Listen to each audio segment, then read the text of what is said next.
Hi, everybody. Welcome back to Ox Talks. It is Thursday, January the 11th, 2024. Yes, I am sitting here in a bathrobe and a t-shirt. Hope I don't get too many Hugh Hefner jokes regarding my attire tonight. I wasn't going to do a show today.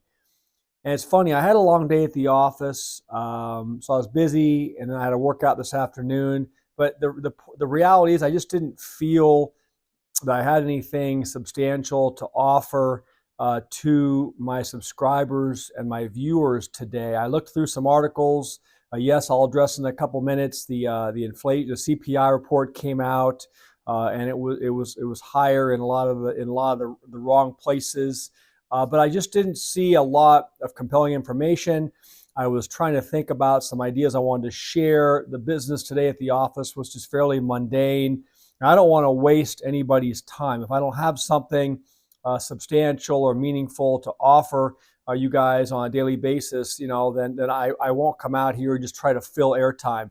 But I reconsidered my stance on doing a show today because I just happened to be checking Zero Hedge just about 20 minutes ago, and there was a story release that I think is very important that I'll share about medical bills and healthcare costs, which I think impacts and affects all of us. Before I get into that, let me say thank you for subscribing to the channel. Thank you for watching these videos. I appreciate you guys tuning in, leaving comments. I do read them and appreciate the input and the community that we are growing. Please, again, subscribe to the channel, like the videos, hit the thumbs up button, and also hit the bell notification so you're notified when I release new videos. And every day we discuss this. Please share these videos with your family, friends, colleagues, and coworkers so we can continue to educate people about what's unfolding in the economy. And hopefully, in addition to the news I share every day, I can also offer some additional insights, some tips for getting yourself in the right place, getting yourself prepared both financially, physically, and from a preparedness standpoint in terms of your food reserves and your water and your security and your communication and your cooking and all these things that go into having a backup plan if something bad unfolds. So with that being said, the article that came out just literally half an hour ago on Zero Hedge says even insured Americans can't afford medical bills. And it says millions of Americans are struggling under the crushing weight of rapidly rising healthcare costs that now force them to choose between putting food on the table or taking care of their health. It says even with insurance, listen to this, medical bills have become backbreaking as healthcare expenditures devoured more than 17% of the U.S. GDP, an increase of 4.1% from the year before. Over the past few decades, healthcare expenditures in the United States have skyrocketed. Costs skyrocketed to nearly $4.5 trillion with a T in 2022, despite reduced services during the pandemic. Data from the Center for Medicare and Medicaid Services, the CMS, the federal agency that administers the Medicare program. The agency predicts national health expenditures will soar to nearly $7 trillion by 2030. Out-of-pocket costs, it says, will also increase by an average of 4.6% annually through 2030 to reach 9% of total spending.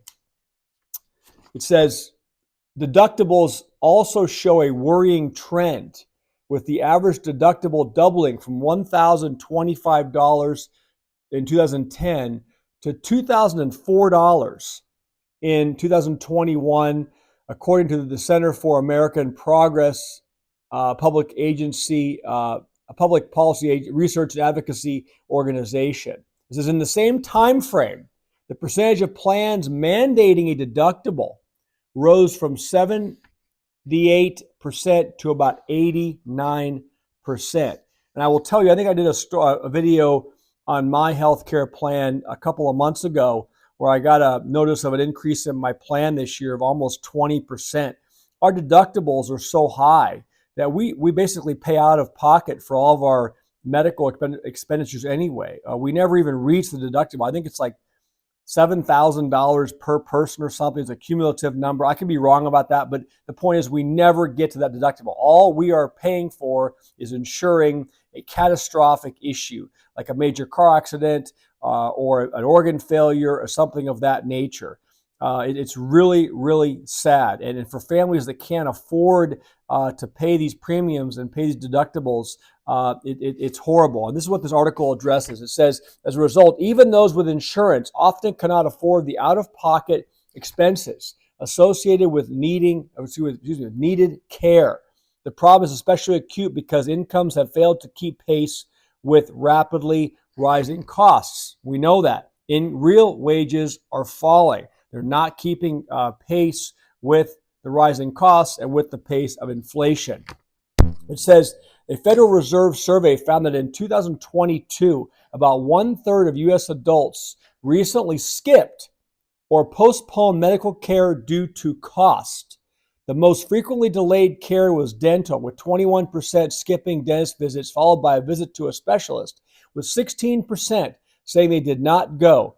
Other care avoided due to costs included the following: 10% did not fill prescribed medications, 10% skipped follow-up appointments, and 10% did not pursue needed medical health care. Lower income patients suffered most. 38% of those earning under $25,000 went without some care due to expense, versus 11% of those earning at least $100,000.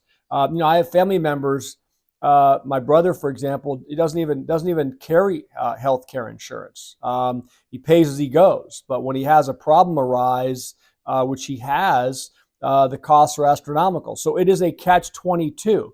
My health care premiums for my family, my group policy, are over $2,000 a month, like $2,500 a month. And so again, what are we getting for that? We pay out of pocket anyway. So it's very, very frustrating, even with me at a relatively higher income level than what's being talked about in this article. This is one factor contributing to the increased affordability of care is due to the equation, quote, price times quantity, according to this one person quoted in the article. Providers can charge substantially higher rates for the same services to private insurers versus public plans like Medicaid.